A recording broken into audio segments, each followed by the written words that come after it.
And then take another breath and just let yourself come more deeply into the center of you.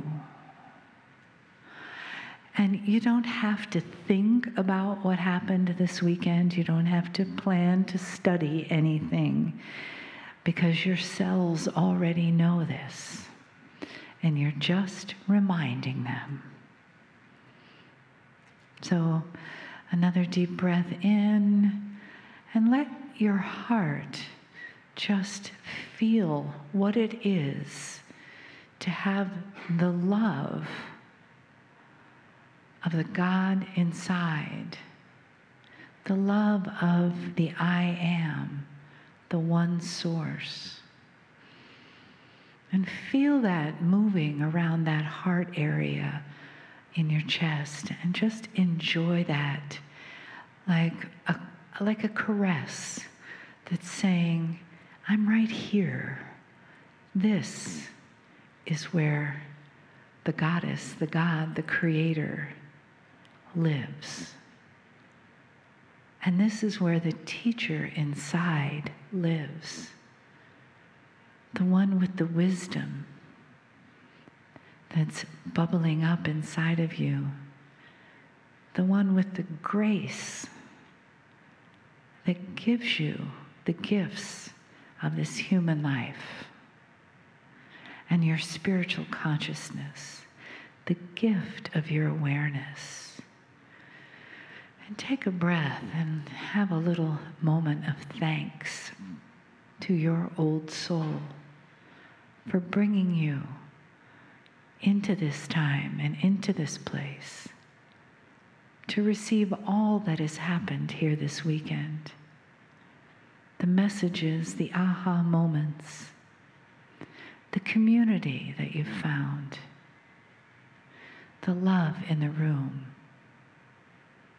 Feel the star mothers around you,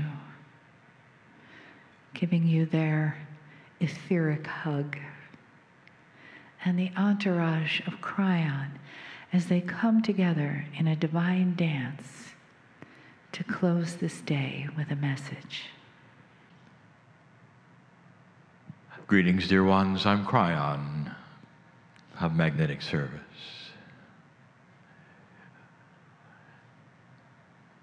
This is the conclusion of a 2-day teaching event.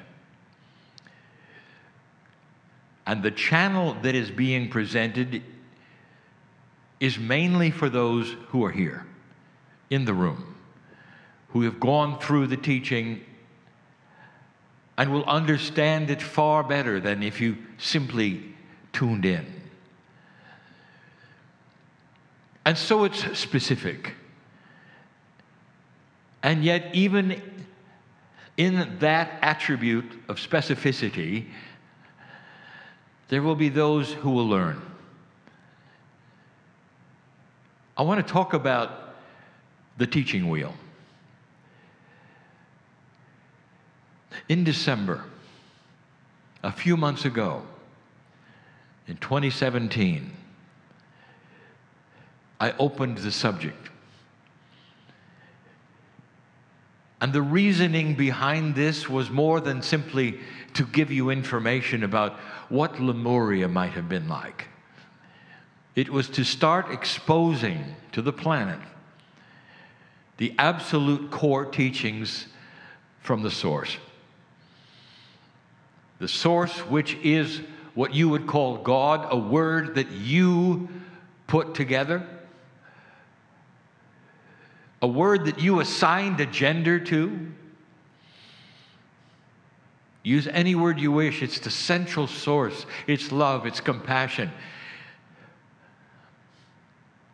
And it has a message for humans. And this message is the core information that was given in Lemuria.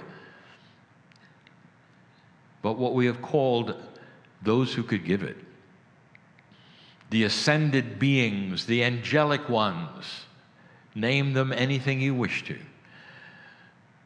who sat in front of the children and the adults and gave information which was pure from the center, from the Creator.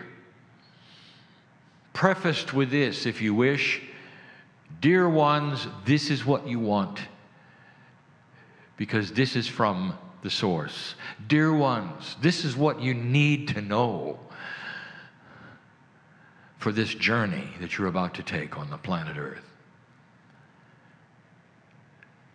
And so the principles that are taught in the teaching wheel become important for this age that you are in and listening to me within, because they help this to steer into the paradigm of the shift, to steer into the truth. A refresher course for old souls of what truly is important and what isn't. And if you've studied the wheel, which you have in these 2 days, dear ones, in front of me, if you've studied that even a little, there's a theme. And the theme is benevolence and love and systems that are benevolent and soul groups and families. Every single message, every single spoke of the wheel, the numerology of the wheel, the meanings of all, the spaces, all of that has one message. You are known by God. And anything that doesn't show you this is not germane for the time. Don't be fooled by those who will come to you with ideas of doom and gloom and frustration and fear and drama and say, well, this is where you're going, because it isn't true. And there will be those even who call themselves old souls and light workers who will do that.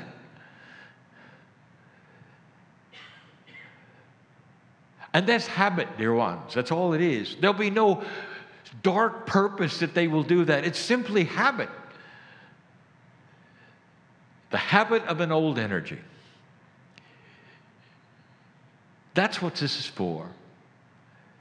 So I'm going on record at the moment to give you the reasoning why in December I sat between 2 Lemurian women and gave the message that I did.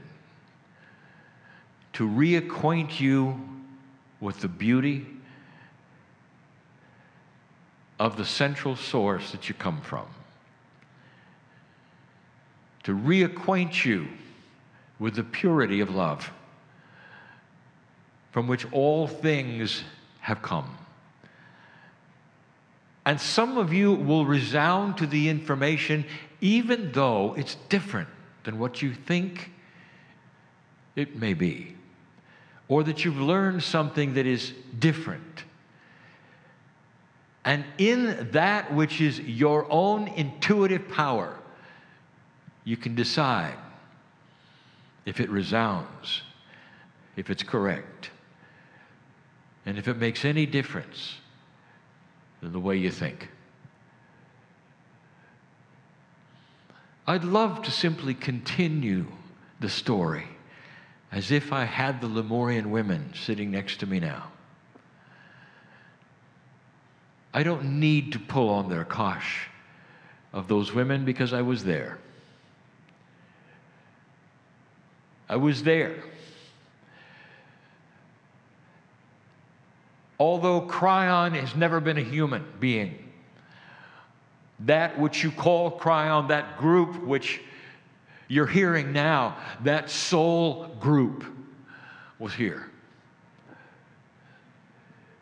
It's almost like a cheering section for thousands of years, watching what happened on other worlds happen here. Watching the DNA of an animal called human change to a sacred vessel that was magnificent and filled with God. That's the creation story. That's the one you learned even from the scriptures. A real shift, a change. And then everything started to move in a different way with free choice, knowledge, and the puzzle began. I want to present you with something as though we were right back in Hawaii. I want to tell you a little bit more about the mirror spoke. Now, this is germane only to those who are here and have studied with me, my partner, and my partner's partner today. The discussion about the mirror, profound it has been from all of you. For most here, old souls have learned about what it is that you reflect to others and even back to yourself.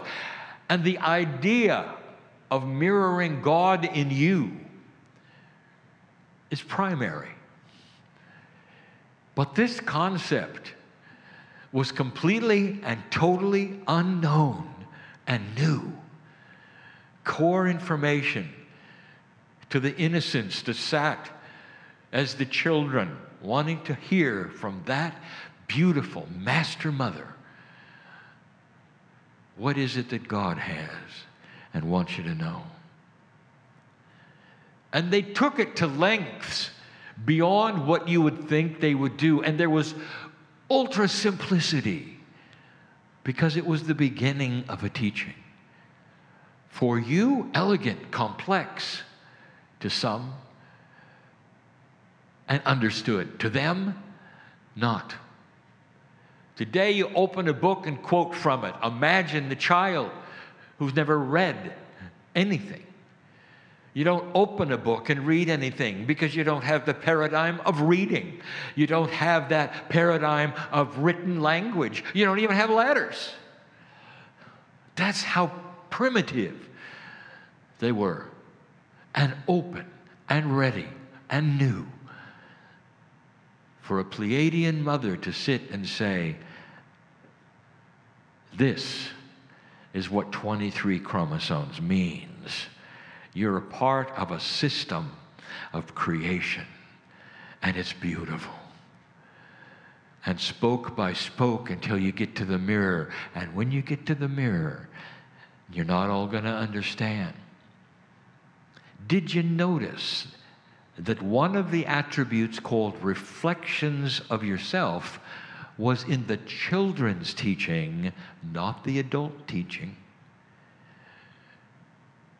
It's a concept that the kids loved because of what they did with it and what the Lemurian mother did with it, who was Pleiadian. The master consciousness of the teachers understood human nature.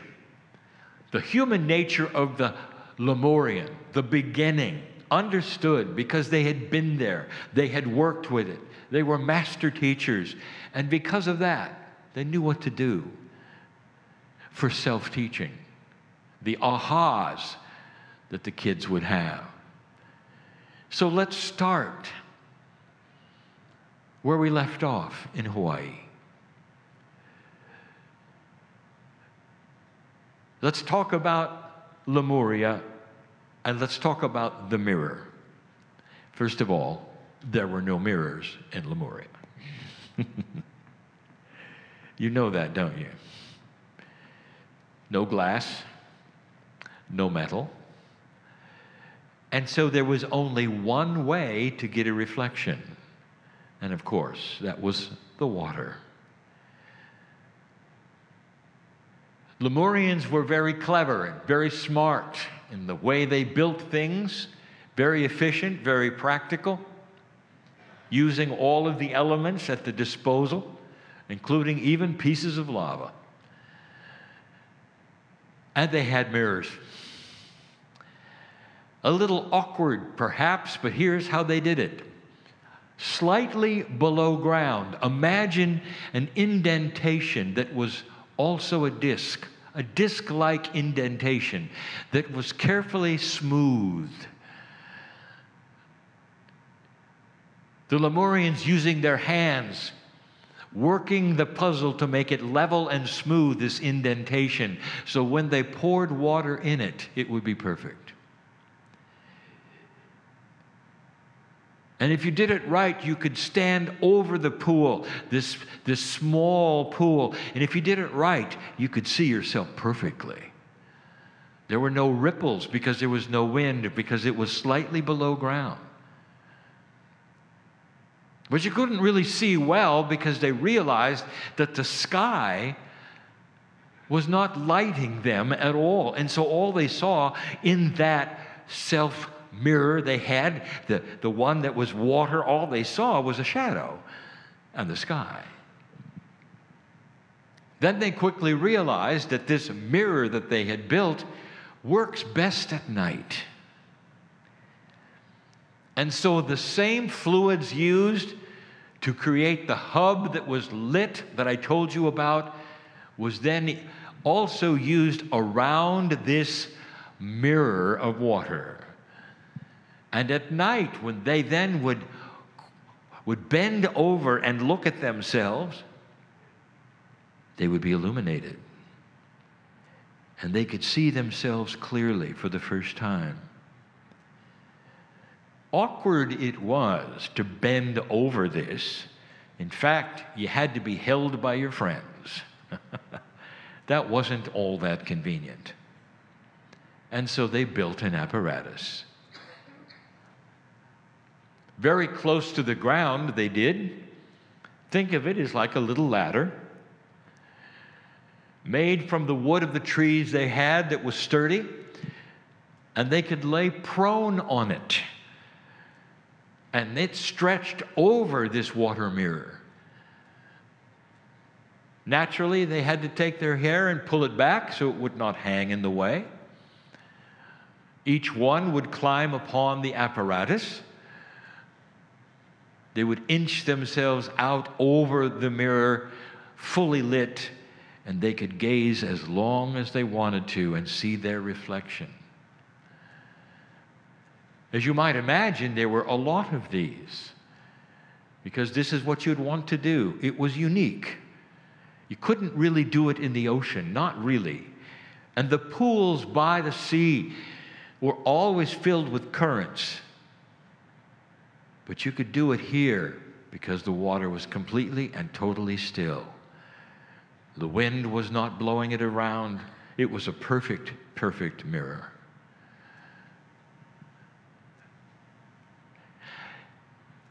The Pleiadian teachers instructed the children one at a time to gather around and play reflections of yourself. And one by one, the children, laughing and giddy with joy, would stretch themselves out and look at themselves. And the master teacher would say, "All right, everyone, quiet." And the one who looked in the mirror would be asked, "And what do you see?" And the children, being children, wouldn't say, "Well, I see a face."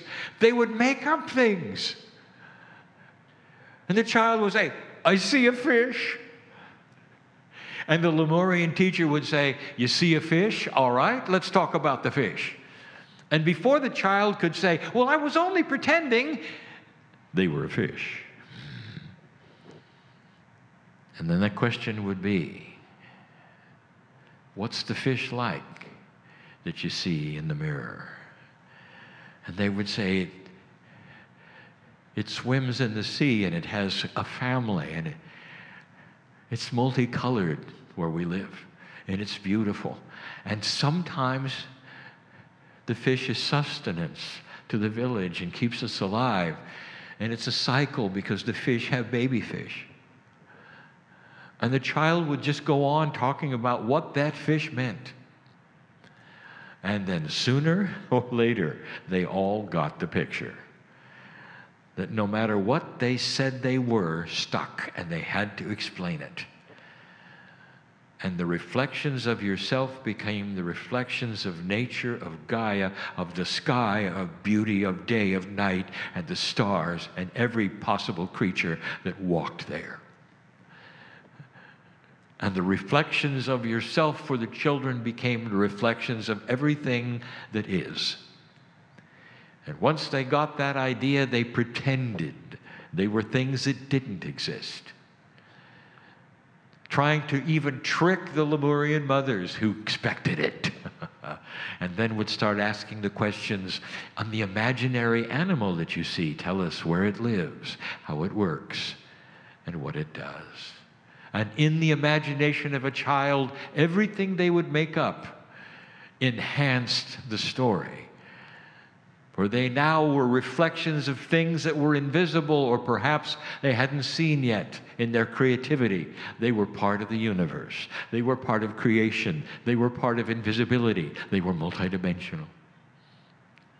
Reflections of yourself was a children's game that they loved. It later became the reflections of mirroring God in you. It wasn't much of a stretch when they became adults to continue talking like this, even though they didn't have that which was the fun exercise. Instead, those who were going to be shamans would be talking about the mirroring in themselves of nature, of what they knew God was or believed God was or the central source was, to apply to themselves. And with all of the learning from the other spokes, it gave them joy. It's simple, but it's beautiful. I wanted to tell you that so you knew what it was and you knew how it was applied. So many of these teachings that seem to be above the intellect of a child came with exercises. It came with revelations, and it came with fun. There's no better way to teach a child an intellectual truth than to give them an exercise which is fun, that they wish to do over and over, but which has a profound meaning, because as they grow, they'll get it. Some of them get it right away. Oh, I see. I really am the fish. I'm one with the fish. And then some of them said, let's give it a name. And so there were many fish in the ocean with names in Lemuria. Interesting, isn't it, how culture sometimes shapes reality. The culture that you are in, called humanism right now, shapes the answers to your questions. And you don't even know it. You don't even understand that you are choosing certain logical things based upon that which is real to you, but that is cultural. I just want to give you a little fun explanation of how culture might shape what goes on around you and how you might feel about things. I'm going to paint something to you in your mind of a culture that exists on another planet. Now, I'm going to talk about a past culture. And I'm going to talk about it in light ways, and that means in humorous ways, because you're going to enjoy this. And you're going to wonder if it's possibly true. And then you're going to get it from this fun exercise as the children that you are. Imagine a culture, and the logic goes like this. The older a human is, the better they are. And when you take a look at who has the most knowledge, who is the most patient, who is the most loving, and who is the wisest, it would be belonging to those who had lived the longest. Therefore, anyone who had lived a long time was seen by that culture as above the others, way above the others. And so the culture truly then worshipped age. And that produced a whole myriad of industries that would mirror age. And you'd go to the store and you'd see all the makeup. And you'd select the one that made you look the oldest.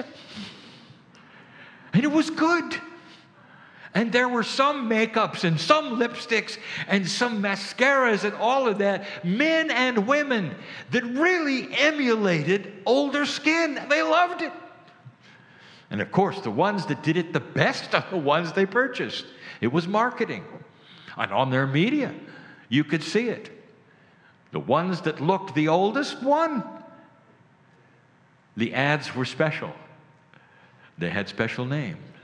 You can imagine what they would be. Senior-dom, old makeup for you. All of these things to make you look like a senior. And the older you could look, the more respected you were, even though they knew you weren't old. Does that sound familiar? Imagine such a thing. In this culture, you actually have that in another way. Against all odds, to some of you here, the young people have decided to make their clothes look old. And the older their clothes can look, the better they are. So you have old-looking clothes on young people, and that's a paradigm. It's a culture. But if you had this culture where age was respected so much that everyone wanted to look like a senior, can you imagine the hair products? How many shades of gray? They were all great. And everyone was gray. Now, this seems humorous and funny. It exists, or did, at one time in a culture on a planet, in this galaxy. And you'd say, well, how quaint and how interesting. And the only reason I give it to you is, can you imagine now asking them some questions about life, about spiritual things, about how things might work, and the answers would be completely and totally twisted to represent what they believe is best. I give you this only to show you that paradigm shift really does change what you think and how you think. And so we invite you yet again to get out of a box that you're in now, where you think you understand the way things work and what is important. A box that wipes away supposedly everything that you were taught. It's impossible, dear ones, truly to do that. But you can work at it to a degree that you'll come to as neutral place as you can be, to ask some of the questions of yourself, to look in the mirror and say, who am I? Without seeing old. To look in the mirror and see God in yourself, a reflection of yourself back that says, indeed, I may be a fish. I may be a tree. Because everything is one. And the systems that I think are separate are not. And the paradigm that I grew up in, and what I learned, and what is taught as good or not good is cultural and temporary. And the real truth is what I see in the mirror. It's a mirror that reflects the Creator and me. And together with my higher self, I will go from this place, you might say, and I will mirror what I see here as God everywhere I go. Not caring what the culture thinks, not caring at all what I've been taught, but instead caring about compassion, kindness, reaction to others, reaction of self, seeing the mirror that I see in mine in everyone else, projecting the energy of love being compassionate where others are not, having the wisdom of reflection. Some of you will understand this message, some of you will not. But that's the way of it, dear ones. That's the free choice of it. I've given a specific message about a specific spoke in the teaching wheel for those specifically here. But I'm telling my partner that this also should be put out for others, because there will be others eventually who will study the spoke, who will see and understand some of the cryptic things I just gave you. Before I say what I always say in closing, I will remind you yet again the purpose of channeling at this time on earth in the shift is the same purpose as the reason we give you the teaching wheel. Core truths of love, compassion, kindness, benevolence is the way human nature will become. It's inevitable as you study yourselves and evolve that light will guide the way. That it won't happen immediately, and there will be impatience, and even those eventually who will say it's a joke, that it's not happening. Even as they stand among light workers who are evolving, they won't see what you see. And I say this so that you get ready for dissension, those who will not believe, light workers who will drop away because it's too hard, but that pursuing old souls in pursuit of this truth, those who pursue this, will find a core that will guide them, and as I said earlier today, will expand and explode in awakening where you can never go back. And truly it'll extend your life, and you'll see that. And truly it'll change what you thought was unchangeable, and you'll see that. And so it becomes more personal than anything else, so that no one can ever talk you out of this truth. No one can ever talk you out of love. And that is the core. And so it is.